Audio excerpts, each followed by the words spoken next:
나의 지인 A씨는 군사독재 시절에 군 장교였던 자기 아버지 뒷배를 믿고 어려서부터 불량하고 오만했습니다. 사회에 나와서는 큰 행운을 만나 40대 초반에 갑부가 되자 더욱더 우쭐대고 뽐내며 다녔습니다. 10수년 전 어느 날 마닐라에 온 그가 나를 저녁 식사에 초대했습니다. 식당에 가보니 그의 앞에는 그와 절친한 교민 B씨가, 그의 옆에는 겨우 20살 정도로 보이는 새파란 아가씨가 앉아 있었습니다. 식사를 하는 동안 그는 묻지 않았어도 그의 사업이 얼마나 번창하고 있는지에 대한 자랑뿐만 아니라 수년 전에 첫째 부인과 이혼했고 두 번째 부인과의 사이에 자녀들이 있다는 가정사까지 털어놓았습니다. 그리고 옆에 앉아있는 아가씨는 그의 도시락이라고 소개했으며 연예인과 연예 지망생들에게 스폰서를 하면서 동남아와 유럽 등지로 함께 놀러 다닌다는 이야기, 그와 그들의 변태적인 성생활, 주체할 수 없는 성욕까지도 거침없이 얘기하던 A씨의 눈빛과 말투 어디에도 여자에 대한 인간적인 배려나 사랑은 없었습니다. 얘기해봤는데 또라이야 또라이. 그냥 상또라이야. 그러니까 말이 안 통한다니까? 말할 가치가 없어. 그냥 또라이야 또라이. 그러니까 상또라이 자식이야. 세상에는 완벽한 사람이란 없고 그 누구에게나 결점과 치부가 있습니다. 그리고 나를 포함한 거의 모든 사람들은 그것을 감추려고 노력합니다. 어쩌다 그것들이 세상에 드러나면 누구나 수치심을 느낍니다. 그런데 A씨는 자신의 치부를 일부러 드러내고 있었습니다. 그것도 잘난 체까지 하면서 말입니다. 그래서 나는 그를 멍청하고 방자한 호색한이구나 하고 생각했습니다. 그리고 그의 옆에서 부끄러움도 없이 생글생글 웃고 있는 도시락을 보면서 그녀가 창녀이거나 꽃뱀 아니면 변태일 것이라고 생각했으며 도시락에 값비싸 보이는 겉차림을 보면서는 셀린저와 토마스 만의 소설을 떠올렸습니다. 나는 그녀가 옷가게에 들어가 그 옷을 사는 장면을 상상했던 것이다. 옷가게에서는 누구도 그녀가 창녀라는 사실을 몰랐을 것이다. 그런 생각이 나를 서글프게 했다. 이유는 잘 모르지만. 내일 그녀는 돈을 위해 타락한다. 최근 접했던 김내성 작가의 신라곤의 별이라는 소설에서도 대장균이 득실득실할 것 같은 A씨의 도시락에 적절한 표현을 발견했습니다. 지성이나 교양이 부족한 여성일수록 육체의 냄새가 풍기는 법이다. 아니, 그러한 여성일수록 남성들에게는 육체밖에 상대가 되지 않기 때문이다.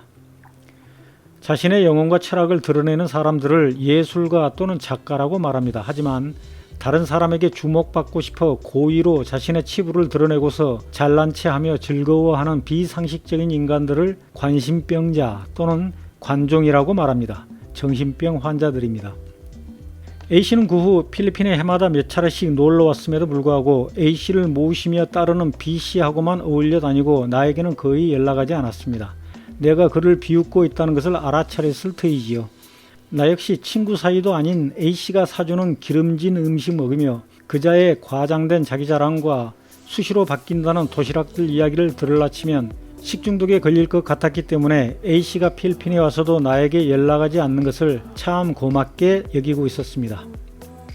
최근 나는 우연히 A씨에 대한 소문을 들었습니다. 서울에서 30대 초반의 여자와 살림을 차렸다는 것입니다.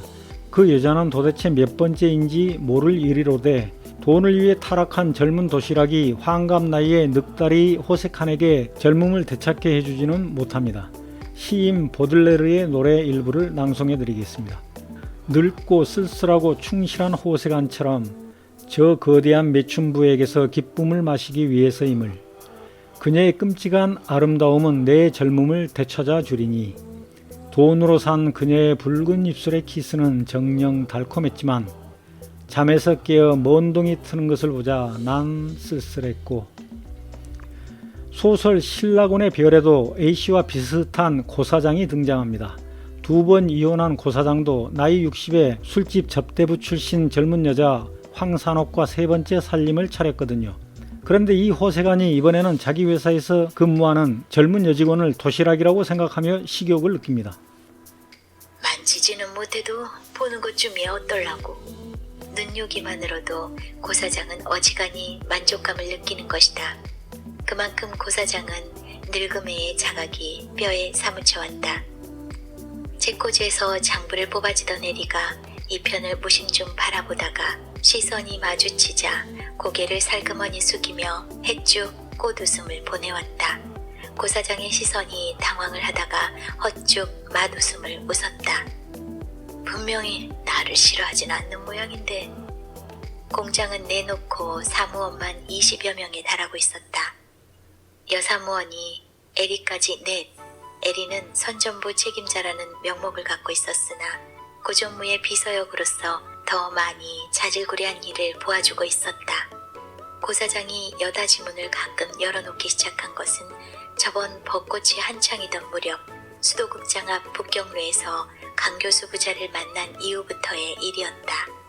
수도극장 앞에서 소설가 강서군에게 색시집회를 가자고 했을 때 강서군은 여학생과 만날 약속이 있다고 했다. 이상하게도 그때 강서군의 한마디가 고사장의 가슴에 뭉클하고 왔다. 황산옥이나 술집 아가씨들만 주물고 있던 고사장의 격을 건드리는 것만 같아서 여학생에게 대한 식욕이 부쩍 났다. 외도에도 일종의 권위가 있는 것이라고 접대부들만 건드리고 돌아간 자기의 이력서가 갑자기 빈약하게 여겨졌다. 용모가 좋고 교양이 있고 나이가 젊은 상대일수록 정복의 가치가 있고 권위가 서는 것이라고. 더 늙어서 허리를 못 펴기 전에 어서 이력서의 한 대목을 훌륭하게 빛내고 싶었다. 그 중에서도 연령의 차이가 많으면 많을수록 권위가 설 것 같았다. 60의 늙음을 가지고 20대의 젊음을 정복할 수 있다는 것은 소박한 인간 욕망의 최대의 것인 동시에 생명력의 순수한 환희를 의미하고 있었다. 그것은 되살아온 청춘을 보증하는 동시에 시들어가는 생명을 위한 보혈제이기도 하였다. 나는 아직 늙지 않았다.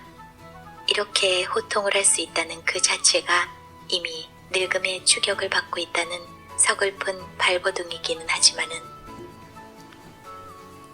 젊은이와의 섹스가 회춘 비법이라는 것은 미신입니다. 남에게 병적으로 의지하는 사람들, 그리고 실력과 자존감이 평균 이하인 사람들이 흔히 미신에 빠집니다. 미신에 휩싸여 정신머리가 어수선한 사람들을 나는 정신병자 또는 미친놈이라고 생각합니다. 감사합니다.